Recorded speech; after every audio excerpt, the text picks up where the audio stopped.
Hi, it's KCCK's Culture Crawl. I'm Dennis Green, and my guests today are two of the Beaker Brothers, coming up in concert at the Engler Theater on the 14th of November. Steve Grismore, founding member of the band, is here. Welcome, Steve. Thanks for having me. And Steve Protzman.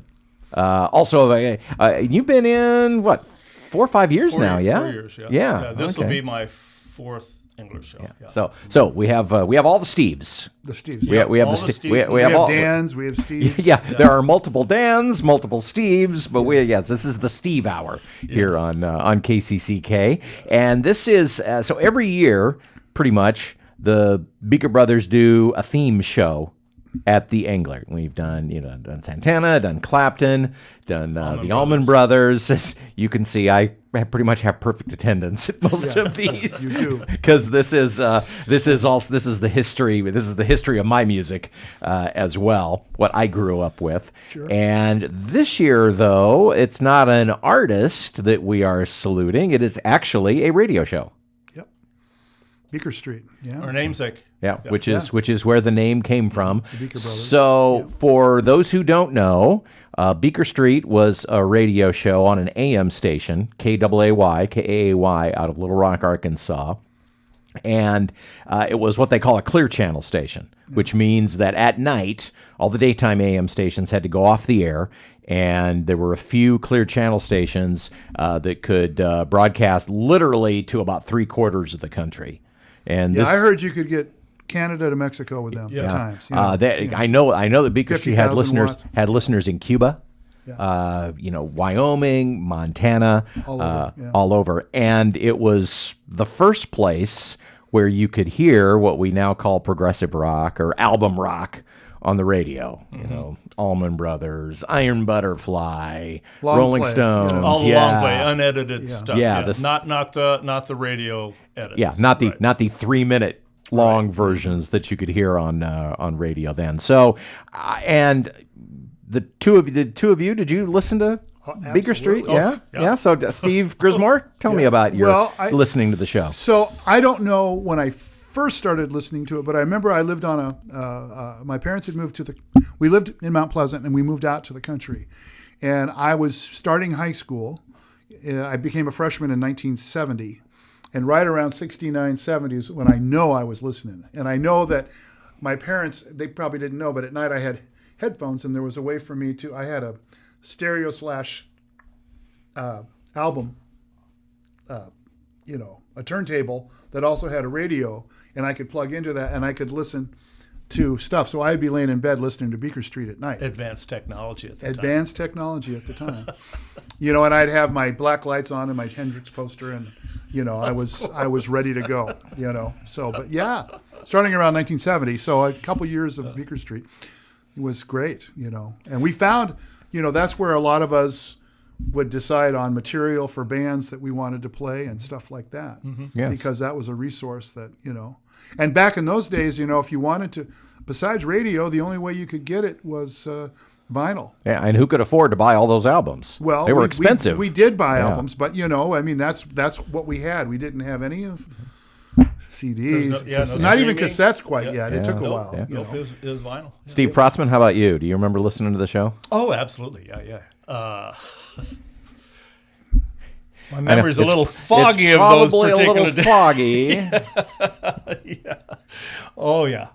It was, that's where all the great music was. I mean, Top 40 was, I think Top 40 was playing some good music. I mean, that's the Stones and the Beatles were on Top 40, but the good stuff from a musician's perspective, the good stuff was on. And the album cuts. The full album cuts, absolutely. A lot of times back in those days, radio would play cut down versions of the songs 3 minutes or less. 3 minutes, 3:30. And you could. I remember the first time I tuned into an album station, and I heard, I heard parts of a song that I liked that I had never heard the middle of before. Right. And it was just like a religious discovery. Yeah. Freebird, I think, is a pretty good example of that. That famous lead, that comes in. That's like in the 9th minute of the song. Yeah. Yeah. People, you forget that, back then it was nothing for artists to do 20, even 30-minute songs. Well, Inagata-Davida. Inagata-Davida, yeah. But, The Allman Brothers tunes. I mean, just the Grateful Dead. yeah. Yeah. I mean, you could keep. It was. I mean, even Stevie Wonder, Isn't She Lovely? The album version of that song is over 20 minutes long. Right. Yeah. I think the other thing, a couple things too, is that he was very eclectic. I mean, he played heavy metal. I mean, I remember listening to Uriah Heep and Black Sabbath, and then of course there was things like Alice Cooper. But I also remember, Clapton and Allman Brothers and Joni Mitchell, Mason Prophet, a lot of those, Poco. I mean, there was this real variety. And I don't think the other thing that people can realize is this is before FM. Right. Yeah. FM stations where they existed were playing usually beautiful music. FM rock did not exist at that time. until Maybe it was not long after, but it still until the mid-70s. wasn't quite there yet. Yeah. So the range for FM was only about that right, far, much smaller. Yeah. Is it safe to say that it was listening to this music and this show that kind of put you on the path to wanting to be a musician? I was already a musician at that point, and I'm sure Grizz was too. I mean, I started playing when I was 12 years old. So. Well, it was very inspirational. I will say that it was a resource. It did help you. Say this is the kind of music I want to play. Mm-hmm. Absolutely. Oh, yeah. To Grizz's point, because we would talk about that and say, "Oh, did you hear that?" And that's what you'd hear, and that was like I say, that's where all the good stuff was, and that's what you wanted to play. Well, I've talked to Jim Dreyer about this, who's also a Beaker brother, many times, and he talks about here's a man who made his career out of Latin music, and it was hearing Santana that first got him into that kind of set him on the whole career path. And then, of course, Steve, you have released several jazz albums. Steve Protzman, Steve Grismore, of course, Orchestre Alta Maiz, your own trio. And, most of the time when, I knew you over these last 20 plus years, it was jazz. And then I still kind of remember the day I said, well, we're putting this rock band together. Yeah. What was the circumstances that led to you wanting to go back to your roots? That's a good question. I think, there was a little bit of a nostalgia of that period 20 years ago almost now, that I kind of still wanted to play some of that music. I felt like there was a part of me that... Well, because you'd kind of been away from it for had a not long been time. denied, because it was a choice to do that, but it was something that I felt like I had missed, and I kind of wanted to go back and re-examine that and spend some time there, because as a guitar player, there was definitely the whole world of that music that, in a funny way, there was more guitar history when it comes to the rock and roll world than there is in the jazz world. Not that it's not great, but and guitarists who sound so much different. I mean, Duane Allman doesn't sound like Eric Clapton. Eric Clapton doesn't sound like Carlos Santana. No, it was wonderful. So I think that was a little bit of that, and sometimes just to do something different, have some fun, play some music. And I know the late John Schultz was a big part of getting this band together. One of the other founding members. Absolutely, John was key to that. There was a little bit of residual from the five guys named Mo. Because you were almost all of you were in that. And even John Heim was in that group, right? And Jim and I and John Schultz. So and then we hadn't played for a while and done anything together, and then we started to talk about this, and we had a meeting. I remember we first met at George's with some people, but not everybody that we thought would play ended up playing in the group, but we ended up with the band that we have. And then, of course, added Steve here in the last 4 years. Mm-hmm. And a couple of years after the band got together in 2007, John Heim, your friend from Five Guys Named Mo, and, of course, our very own Big Mo here at KCCK, got the idea of doing kind of a Beaker tribute hour as a part of his Friday Blues show, and he's been doing that since, for 16 years now. Yeah, and when I'm driving home from gigs, I can't listen to it every Friday night, but a lot of times if I'm traveling and I'm done, I'll listen to that show. It's fun. Yeah. Matter of fact, I told John the other day we do a song "Had to Cry Today" by Blind Blind Faith, Faith. and he played the original cut of that, and it was a long play. I didn't realize how long that was. I hadn't listened to it, and the jams went, and and it was like a 10-minute tune, and I went, wow, I hadn't heard that in a while. So it's still, fun. So for Pick this that up, show at the Englert, it's going to be, we're going to kind of do the Beaker radio show with you all playing the music live and our own John Heim portraying Clyde Clifford, just like it's a springtime night in 1971. Yes. Complete with advertisements for the head shops and the movie theaters. All the stuff, man. That was part of it. Yeah. Oh, yeah. It'll be a psychedelic night all around. Yeah. No. Yes, indeed.